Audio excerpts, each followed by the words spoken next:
Hello, my name is Eric Lanz, and I am an SDK engineer for Embrace. At Embrace, we work with mobile app developers to help them solve some of their most difficult production issues. Each month, I like to choose one of those issues and describe it to you in our Bug of the Month write-up.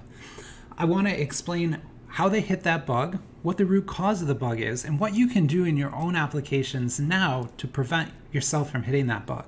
Last month we were talking about blank web views and how a blank web view can occur when the process behind it is killed by the operating system. So we were talking about blank web views from the point of view of the process model on iPhone. I encourage you to go and watch that video as the content there is still completely relevant, and that's a very common way to hit a blank web view bug. Immediately after publishing that video, I was thrown into another investigation with a different one of our partners who also was facing a blank web view problem in their app. Now, after many weeks of research, it turned out to have a completely different root cause, but I thought that root cause was so interesting that I wanted to present it as this month's Bug of the Month. So we're going to walk through another blank web view. So that's the case where the web view in your application is just white. It's not showing any content. But I'm going to show you an even more interesting way that can happen and a pretty cool trick to fix it. So before we get started, I need to explain how apps actually install on an iPhone. So your program isn't just one file. You create an IPA. That IPA is uploaded to the App Store. When your users install it on their phone, the operating system actually unzips that file. It's just a zip file. And inside of it is your program, the application binary, but also all of the ancillary files that your program needs to run. Things like its icon, any loading screens, any UI specifications, configuration files, any local content, basically anything that you ship alongside your app that isn't the binary program, we call the app bundle, and that also gets installed on disk.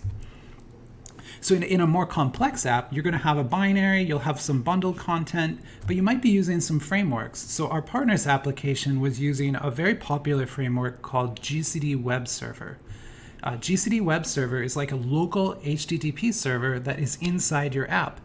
Now that probably sounds like overkill, but actually this is one of the coolest things that you can put inside of your application if you need to ship hybrid content. The reason is because if you load your CSS, your HTML, your JS over the internet from your web server inside of a native app, users are going to know you're doing that because of the delays in loading the content. When they click a button, instead of reacting instantly, it has to go all the way back to your server and then all the way back to figure out what to do. But if you use GCD Web Server, you can load that exact same content bundle of HTML, CSS, and JS that your server would have, but you can load it locally from disk. This is a way to make a hybrid app that feels almost native. Those web pages will react really quickly. So that's what our partner has done. And so they ship a bunch of this static HTML content on disk, and they have GCD Web Server loaded. GCD Web Server is a full HTTP server, so it also maintains a cache that obeys all of the HTTP specs caching rules. So that's our setup. So when the application wants to load some content, it asks GCD to load it. So it says, hey GCD, can you load this HTML file into this WK web view? GCD is going to look for that page in its cache. If it can't find it, it's going to look on disk and see if the file is there on disk.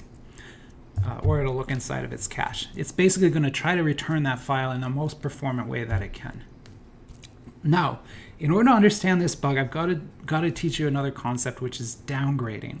You're probably very familiar with upgrading your app. That happens every time you install a new version of your app. But downgrading is what happens when a user is running a new version of your app and for some reason ends up installing an older version on top of it without first deleting that newer version. So this will happen a lot when you're in QA and dev and you're working with Apple's test flight system. Because if you have the App Store build, it's probably older than the build that's in test flight because that's the build you're about to release. So if a QA tester is testing that test flight build and then installs the App Store build without deleting the test flight build first, they end up in a downgrade scenario. We're going to go through one of those scenarios. I'm going to explain why that matters. So here's our customer's app again, but I've now annotated the components with the version that they are. So right now the tester is running V1 of this, but V2 is available in test flight. So we're going to go and install v2. But notice that the cache content of GCD is not a part of the IPA that they distribute. That's not something that the developer creates. That cache file gets created when the application runs. So when we install v2, it's not going to overwrite the v1 GCD cache. Like, why would it overwrite that? That file is not in the IPA. It only exists at runtime. So now if we run the program once, you see that the GCD cache updated. It's now a version 2 component and contains version 2 of our JS file.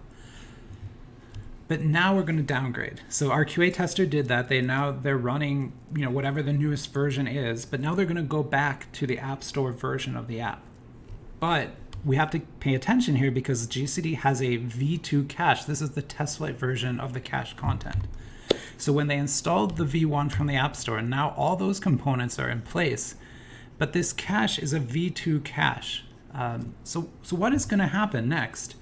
Well, the GCD is going to load that index HTML from disk.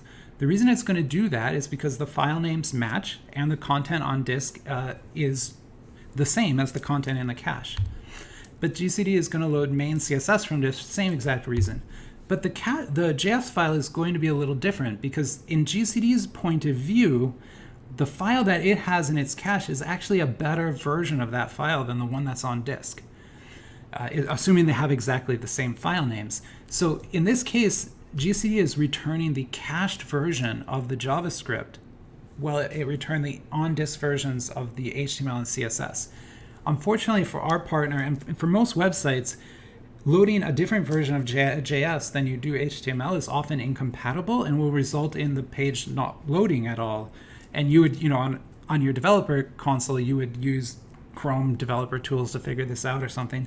But in a mobile app, often that results in just the screen being blank, which is what happened to our partner. So how can we fix this? Well, fortunately, because we have a full HTTP server in our mobile client, we can use the same exact cache busting techniques that JavaScript developers have known and loved for years. We can now use them in a mobile app. So let's talk about what cache busting is. So first, let's go through a normal cached example. So if the application asks to load main.js, if the HTTP cache has a newer version in it, it's just going to return that. So you can see that even though the disk has a version of this, the HTTP cache is newer, so it's just going to go ahead and return the main.js that it has.